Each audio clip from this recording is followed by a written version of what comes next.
Sabe aquele momento em que você olha no espelho e, em vez de ver um ser humano digno de respeito, vê um erro ambulante? Aquele pensamento silencioso: eu sou um fracasso. De novo eu errei. Eu não presto. Pois é, eu já estive aí. E hoje eu quero te dizer algo que talvez ninguém tenha coragem de dizer. Isso não é humildade. Isso é tortura.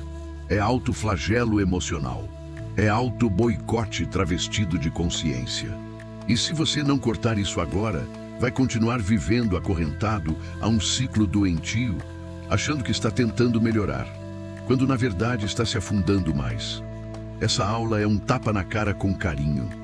É para te libertar dessa mania silenciosa de se chicotear por dentro. Porque por trás desse sofrimento disfarçado de autocrítica, existe uma verdade. Você está se destruindo esperando que isso te torne melhor. Mas nunca vai acontecer.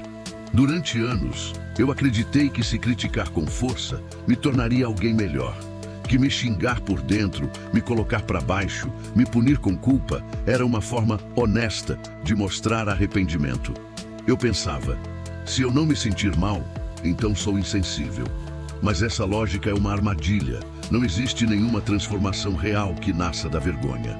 Vergonha paralisa, culpa envenena.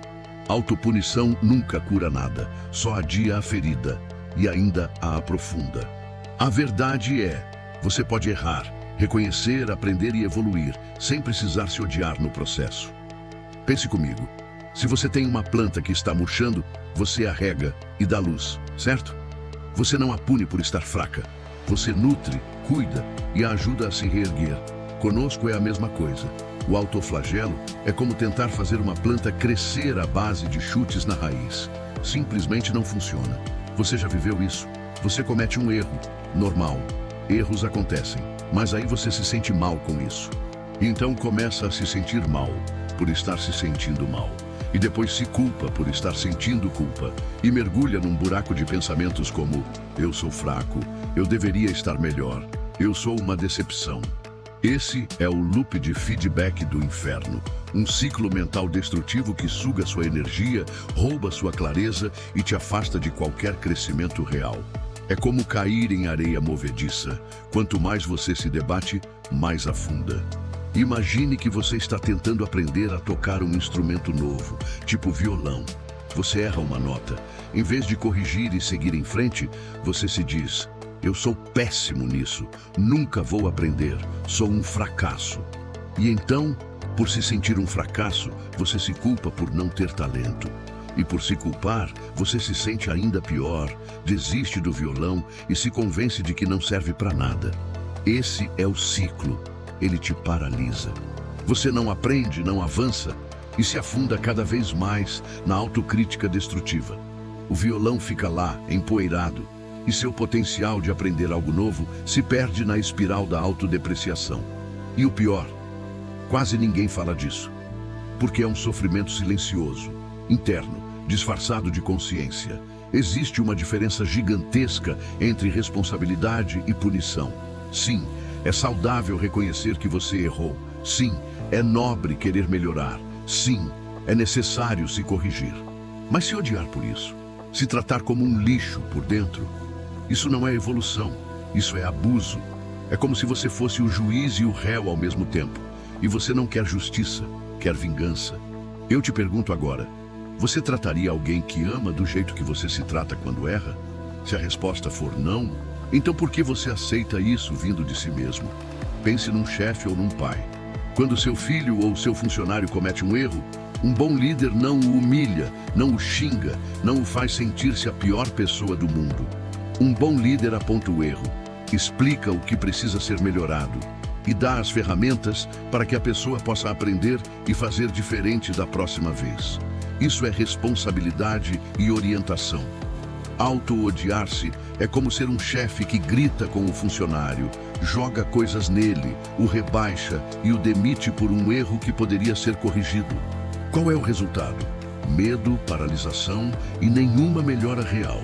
Você merece ser tratado com a mesma dignidade e compreensão que daria a alguém que você se importa.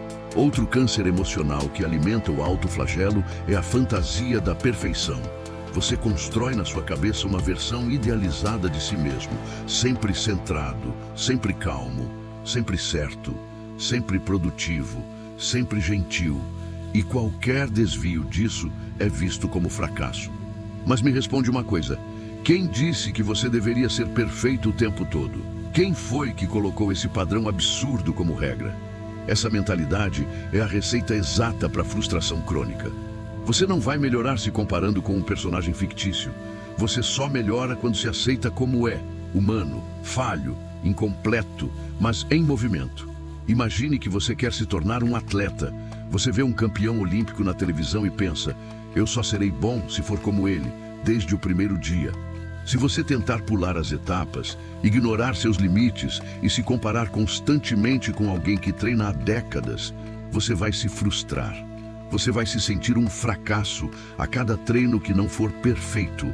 A perfeição é uma ilusão perigosa. Ela não existe na vida real, e perseguir algo que não existe é o caminho mais rápido para a autodepreciação. O progresso real vem de aceitar seu ponto de partida, celebrar pequenas vitórias e aprender com os tropeços. Você não precisa ser o atleta olímpico hoje.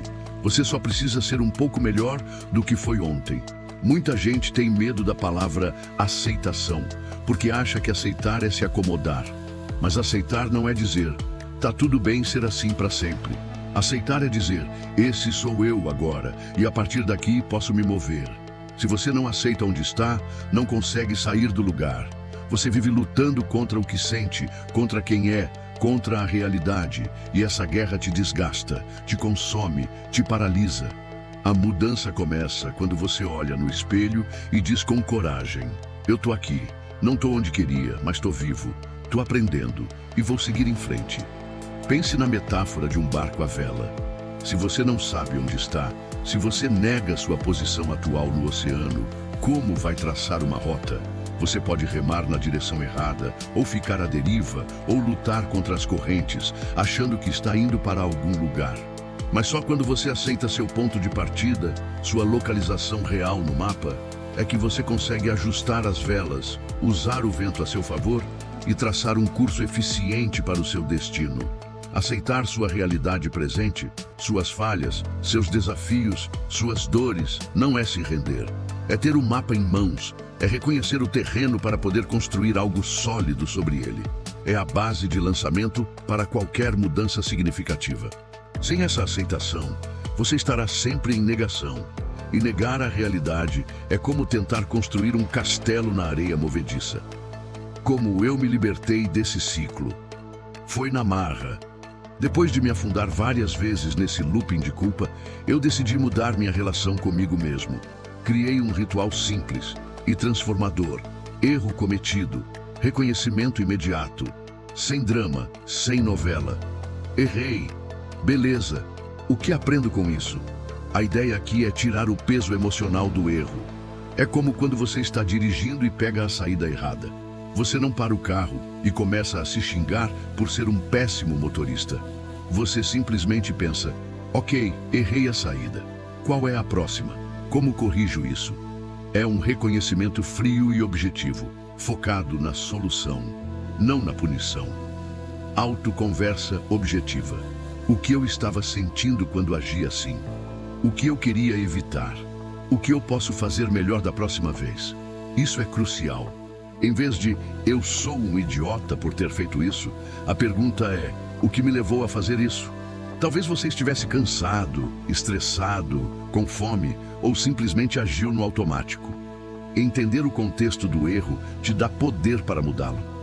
É como um detetive investigando um caso, procurando as causas para evitar que se repita. Você não está lá para julgar o criminoso, mas para entender o crime e impedir o próximo. Compromisso prático. Na próxima situação parecida, eu vou agir diferente fazendo isso, isso e isso. Depois de entender o porquê do erro, você cria um plano de ação concreto. Se você percebeu que agiu impulsivamente por estar com raiva, o compromisso pode ser: na próxima vez que sentir raiva, vou respirar fundo 10 vezes antes de responder. Se você esqueceu de algo importante, o compromisso pode ser: vou usar um alarme ou uma lista de tarefas para me lembrar. São ações pequenas, mas poderosas, que te movem para frente. Perdão imediato. Se eu machuquei alguém, peço perdão. Se machuquei a mim mesmo também, mas sem teatrinho. Ato de perdão é decisão. Não é um show emocional. Perdoar a si mesmo não é um passe livre para errar de novo. É libertar-se da prisão da culpa. É como se você estivesse carregando uma mochila cheia de pedras a cada erro cometido. O perdão é a decisão consciente de tirar uma pedra e depois outra e outra. Você não precisa se forçar a sentir algo. Apenas decida que você não vai mais se punir por aquilo e que vai seguir em frente. O sentimento de leveza virá com o tempo, à medida que você praticar. Volto ao jogo. Vida que segue. Aprendi. Evoluí. Não carrego culpa inútil. Esse processo me salvou de afundar inúmeras vezes. É um ciclo virtuoso, não um loop do inferno. Cada erro se torna uma oportunidade de aprendizado e não uma sentença de autodesprezo. Você se torna mais forte, mais resiliente e com uma relação mais saudável consigo mesmo. Talvez você nem perceba, mas aqui vão sinais de que você está nesse ciclo de autoflagelo. Você se chama de burro toda vez que erra. No dia a dia, derrubou um copo d'água? Que burro, não consigo fazer nada direito. Esqueceu uma data importante? Sou um idiota, como pude esquecer isso? Aplicações. Em vez de que burro, diga: ops, distração. Preciso prestar mais atenção da próxima vez. Ou esqueci. Vou anotar para não esquecer novamente. É uma mudança de rótulo para solução. Você repete mentalmente discussões passadas como se quisesse se punir. No dia a dia, aquela briga com o parceiro, aquele comentário infeliz que você fez na reunião, aquele argumento que você perdeu, você fica remoendo, recriando a cena na sua cabeça, se chicoteando pelo que disse ou não disse. Aplicações. Quando a cena vier à sua mente, pare e se pergunte: o que posso aprender com isso? O que farei diferente se uma situação parecida acontecer? Em seguida, desvie o pensamento para algo produtivo. Imagine que sua mente é um jardim. Se você não tirar as ervas daninhas, os pensamentos negativos, elas sufocarão as flores. Você acha que merece ficar sozinho, por causa de um erro.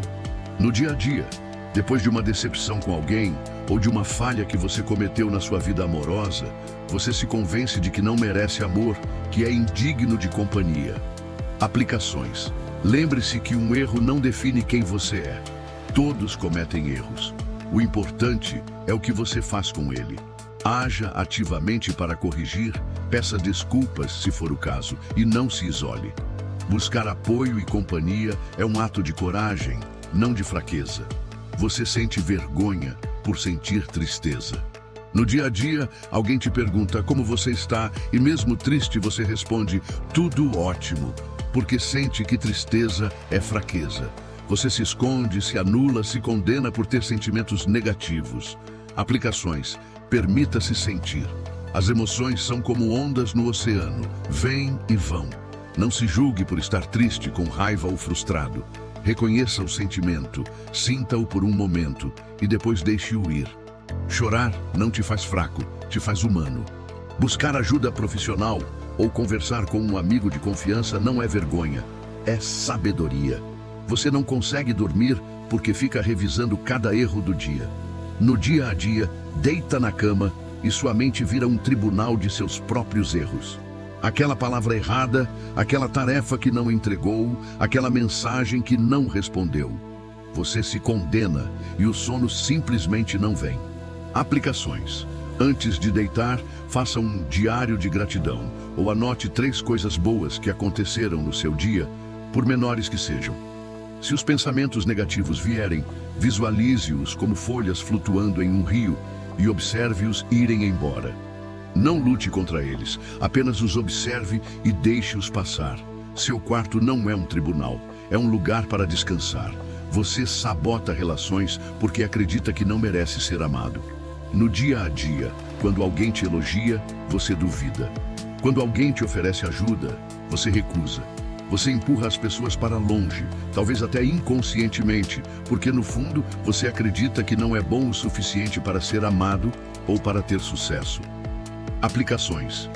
Comece a praticar a aceitação de elogios e ajuda. Responda com um simples obrigado. Desafie seus pensamentos negativos sobre si mesmo. Comece a se tratar como trataria um amigo querido, com gentileza, apoio e crença no seu potencial. Reconheça que amor e apoio não são merecimento baseados em perfeição, mas sim frutos de conexão e vulnerabilidade. Tudo isso é violência contra si mesmo, não é consciência, é crueldade. Chega de teoria, vamos para a prática. Essas são as ferramentas que eu uso e que você pode começar a aplicar hoje mesmo. Mude o vocabulário interno. Troque "sou um idiota" por "fiz uma escolha ruim, mas posso melhorar". Como aplicar? Da próxima vez que sua mente disser "que burro", pare e conscientemente mude a frase para "errei, faz parte. O que posso aprender para fazer diferente na próxima?". A repetição cria novos caminhos neurais. Você está reeducando seu cérebro. É como reescrever um programa de computador defeituoso. Haja como um treinador, não como um carrasco. Treinadores corrigem e incentivam. Carrascos batem. Você é seu próprio treinador. Eleve o padrão sem tortura. Como aplicar? Imagine que você tem um atleta em quem confia e quer que ele seja o melhor. Se ele erra um salto, você não diz "você é um lixo". Você analisa o movimento, dá feedback construtivo e o encoraja a tentar de novo, talvez com uma pequena correção. Seja esse treinador para si mesmo, celebre os pequenos avanços e veja os erros como parte do processo de treinamento. Pare de procurar punição nas coisas. Se você erra e sente que precisa sofrer para compensar, você ainda está preso na mentalidade de penitência. Como aplicar? Essa é uma das mais difíceis, porque está enraizada em muitas culturas e religiões. Se você se pega pensando "eu mereço sofrer por isso", desafie esse pensamento. Pergunte-se: o que o sofrimento vai resolver? Ele vai desfazer o erro? Ele vai me tornar uma pessoa melhor? A resposta é quase sempre não. O que vai te tornar melhor é a ação, o aprendizado e a correção. A dor não é um pré-requisito para o crescimento. Use a dor como alavanca, não como prisão. Toda dor pode ser combustível, mas só se você souber direcionar. Pergunte-se: como eu transformo isso em ação útil? Como aplicar? A dor é um sinal, um aviso. Se você queimou a mão no fogão, a dor te alerta para não repetir. Da mesma forma, a dor emocional por um erro pode ser um alerta. Em vez de se afundar nela, pergunte: o que essa dor está tentando me ensinar? Como posso usar essa experiência para me impulsionar a mudar ou a fazer algo diferente no futuro? Transforme a dor de "ai, que horrível" em "ok, aprendi minha lição. Agora, o que farei diferente?". Crie um código de honra com você mesmo. Liste seus princípios. Escreva seu compromisso pessoal e, se desviar, apenas volte. Sem chicote, sem drama. Apenas retorne. Como aplicar? Pegue um papel e uma caneta. Escreva 3 a 5 valores ou princípios que são importantes para você. Honestidade, integridade, esforço, respeito. Depois, escreva um compromisso consigo mesmo de viver de acordo com esses princípios. Quando você cometer um erro, em vez de se punir, volte ao seu código. Eu me desviei do meu princípio de honestidade. O que farei para me realinhar? Não é sobre ser perfeito, é sobre ter um norte e voltar a ele quando se perder. É como um GPS que recalcula a rota, sem te punir por ter virado errado. Seja firme, não cruel. Muita gente confunde ser firme com ser cruel consigo mesmo. Mas firmeza é diferente de crueldade. Firmeza é dizer: eu espero mais de mim. Crueldade é dizer: eu não presto. Firmeza aponta para frente. Crueldade aponta para trás. Imagine um bom líder em uma empresa.